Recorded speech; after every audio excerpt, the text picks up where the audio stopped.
Hello guys, welcome back to the channel. In this today's tutorial, I'm going to show you how we can change background in a Zoom meeting.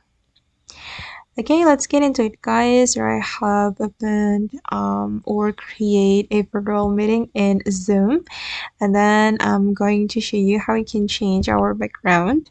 If you want to change your background, you can go to this icon and then you can choose adjust background and effect. Okay, and this is my current camera, and I'm going to apply virtual background to my camera.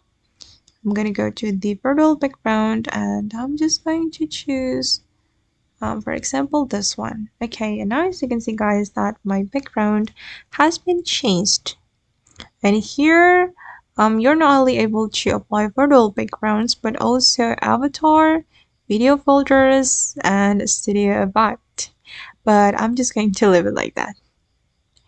Okay guys, and that's all the way to change background in Zoom. I hope this tutorial will be useful for you. Thank you so much for watching, and bye.